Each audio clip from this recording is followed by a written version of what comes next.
Il y a des personnes qui, autour de toi, adoptent une attitude étrange. Elles minimisent tes efforts, détournent la conversation lorsque tu évoques tes réussites, se font absentes lorsque tout va bien pour toi, ou te critiquent sans fondement clair. Face à cela, tu t'interroges, qu'ai-je fait pour mériter cette distance, cette froideur ? Selon une lecture inspirée du stoïcisme, la réponse est simple, tu n'as rien fait. Tu existes, tu progresses, et cela suffit à troubler certains esprits. Ce que tu dois comprendre, c'est que le jugement et les réactions des autres ne t'appartiennent pas.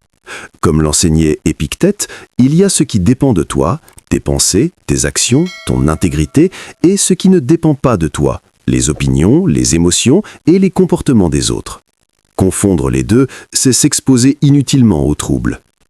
La jalousie, bien que rarement avouée, est une passion humaine répandue.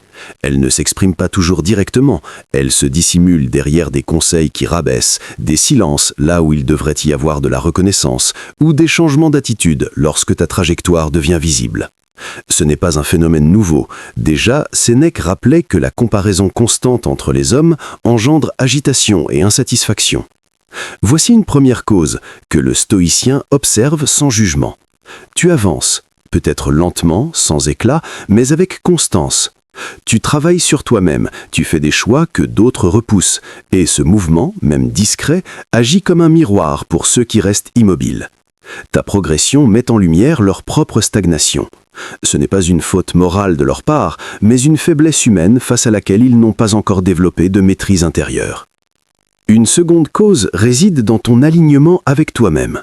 Tu agis selon tes principes, tu exprimes ce que tu penses, sans te dissimuler derrière des rôles. Dans une société où beaucoup vivent sous le regard des autres, cette cohérence intérieure peut déstabiliser.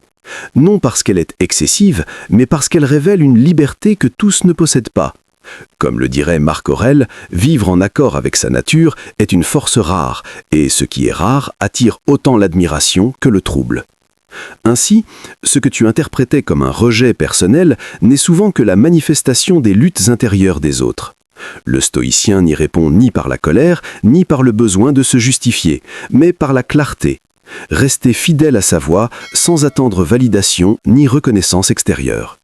La troisième raison touche à ce que l'âme porte de plus éprouvé. Tu as traversé l'adversité. Tu as connu l'épreuve, la douleur, l'incertitude, et tu ne peux pas effondrer. Tu t'es relevé, non sans marque, mais avec une force accrue. Cette capacité à endurer et à se redresser est, pour le stoïcien, une vertu essentielle. Comme le rappelle Sénèque, l'épreuve ne détruit pas l'homme, elle révèle sa structure. Cependant, cette force peut troubler ceux qui n'ont pas encore trouvé en eux le moyen de se relever. Ta guérison agit alors comme un rappel silencieux de leurs propres blessures. Ce que l'on nomme jalousie n'est parfois qu'une douleur mal orientée, une incapacité temporaire à transformer l'épreuve en force. La quatrième raison concerne ton indépendance intérieure. Tu n'attends pas l'approbation. Tu choisis, tu agis, tu avances sans dépendre du regard extérieur. Cette autonomie est au cœur de la pensée d'Épictète. Celui qui fonde sa valeur sur lui-même ne peut être ni contraint ni diminué par autrui. Mais pour ceux dont l'estime dépend du jugement des autres, cette liberté est dérangeante. Elle expose une dépendance qu'ils préféreraient ignorer. Plus un individu s'appartient, moins il est manipulable.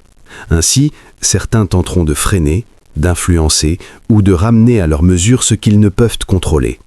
Ce n'est pas une opposition à ta personne, mais une réaction face à ce qu'ils ne maîtrisent pas en eux-mêmes. La cinquième raison est plus subtile, ta présence. Il ne s'agit pas d'un effort pour plaire, mais d'une manière d'être, une cohérence, une tranquillité, une assurance qui précède les mots. Le stoïcien parlerait ici d'harmonie entre l'intérieur et l'extérieur. Marc Aurèle évoquait cette idée d'un esprit aligné avec lui-même qui rayonne sans chercher à convaincre. Ceux qui poursuivent sans cesse l'attention extérieure peuvent être déstabilisés par cette attraction naturelle qu'ils ne comprennent pas. Là où ils forcent, tu incarnes. Et cette différence, difficile à saisir, peut engendrer de l'envie. Enfin, la sixième raison est la plus profonde. Tu représentes une possibilité, une version d'eux-mêmes qu'ils n'ont pas réalisée. Tes choix, ton courage, ta progression dessinent une voie qu'ils n'ont pas empruntée. Te regarder, c'est parfois contempler leur propre renoncement. Et cette confrontation engendre non pas une jalousie dirigée contre toi, mais un regret tourné vers eux-mêmes. Ainsi, les réactions que tu perçois ne sont pas nécessairement des jugements sur ta valeur, mais des reflets des luttes intérieures d'autrui. Le stoïcien ne cherche ni à corriger ses réactions, ni à s'y opposer.